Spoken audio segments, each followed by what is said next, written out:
All right, so when we are proving identities, you always want to start with the more difficult side first.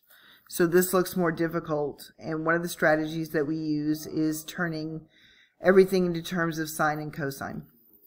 So I've got a cosine cubed t times tangent squared t equals sine squared t cosine t.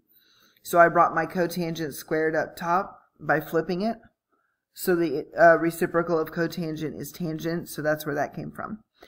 So now I'm just going to write this out. I've got a cosine t, a cosine t, a cosine t, times a sine t over cosine t, times a sine t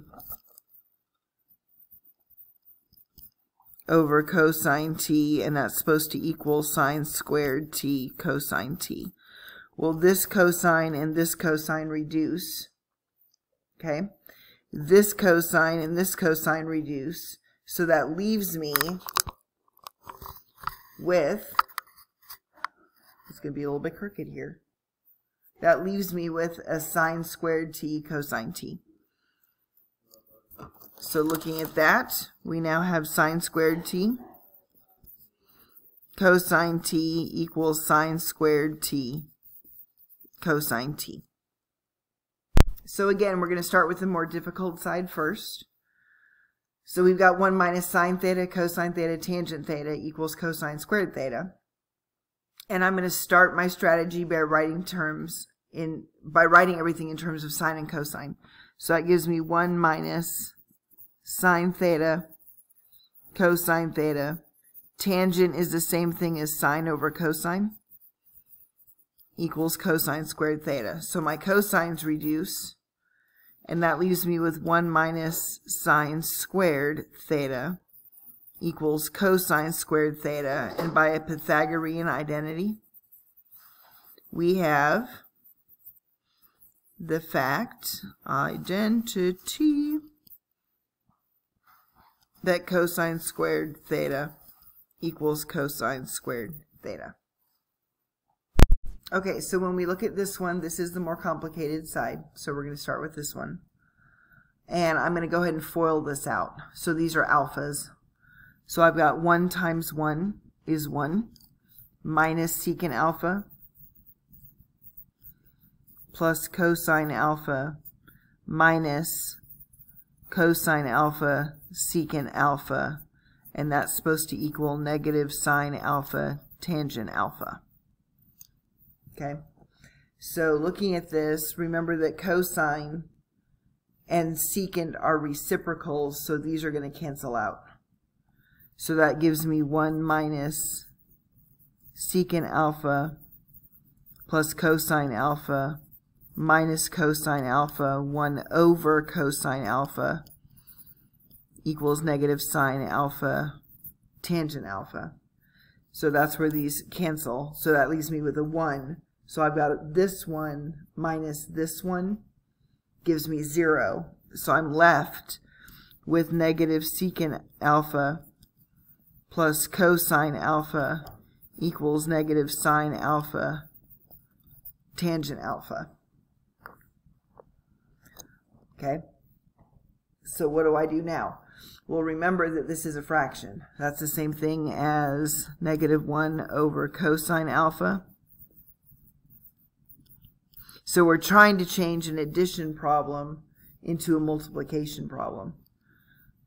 So I can do that if I get a common denominator. So my common denominator is going to be cosine. So I'm going to multiply top and bottom by cosine. So that gives me negative 1 plus cosine squared alpha over cosine alpha. So I'm going to rewrite that. So I have a negative 1 minus cosine squared alpha over cosine alpha equals negative sine alpha tangent alpha. Well, this is a Pythagorean identity. So 1 minus cosine squared is sine squared.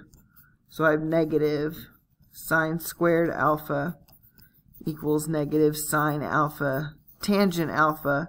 But don't forget that this thing is over cosine. So that gives me negative sine alpha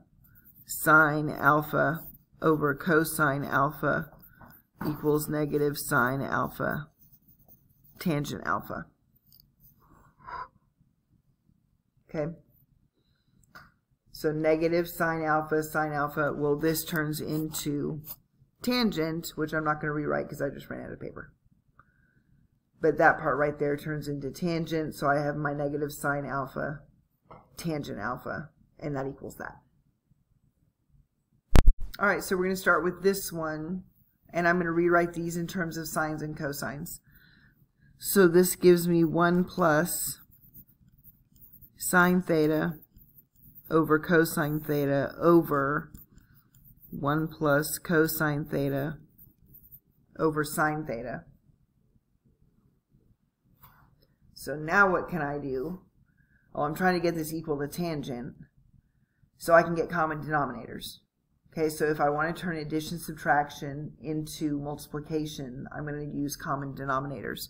So this one's common denominator on the top is going to be cosine. So I'm going to multiply top and bottom by cosine theta. So that gives me cosine theta plus sine theta plus over cosine theta. So that's this top part right here. This bottom part, I'm going to multiply top and bottom by sine theta. So now I've got over sine theta plus cosine theta over sine theta. Okay, let me scooch that down just a little bit so you can stare at it for a second. And then what I have is I'm going to take this fraction times this one's reciprocal. So that gives me sine theta over sine theta plus cosine theta. Well, cosine theta plus sine theta is the same thing as sine theta plus cosine theta. So this reduces with this, and now I'm left with sine theta over cosine theta, which gives me tangent theta. So for this problem, I'm going to take sine squared, and I'm going to change it into 1 minus cosine squared by a Pythagorean identity. And you'll see why I'm doing that in a second.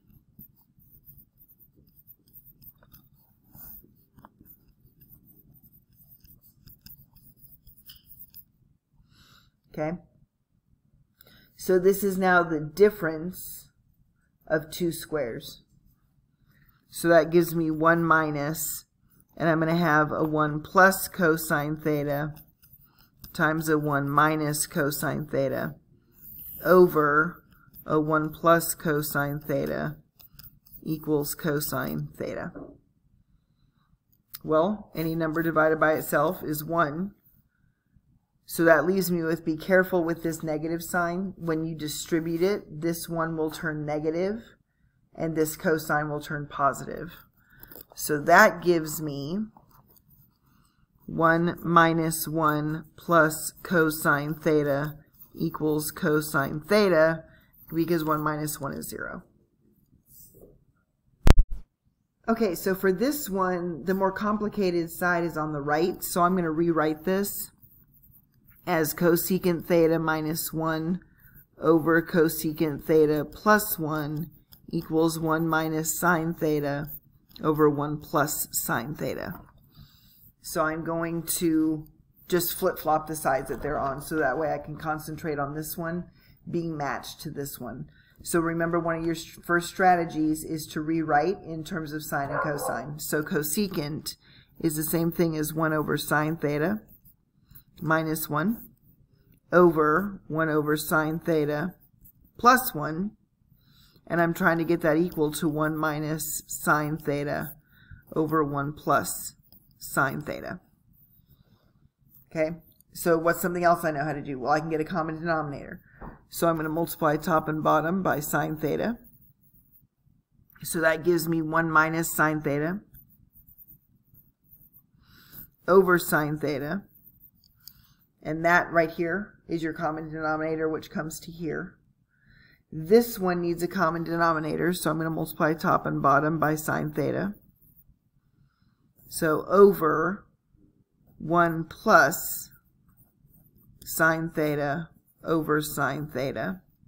And I'm trying to get this equal to 1 minus sine theta over 1 plus sine theta. And I'm getting there. I see the 1 minus and I see the 1 plus. Well, remember I can multiply by the reciprocal of the bottom. So I've got 1 minus sine theta over sine theta times sine theta over 1 plus sine theta. And that needs to equal 1 minus sine theta over 1 plus sine theta. Well, my sines reduce, and I'm left with 1 minus sine, you can't see. I'm left with 1 minus sine theta over 1 plus sine theta.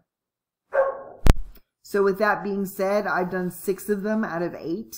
So I'm going to leave the last 2 for you to fight with.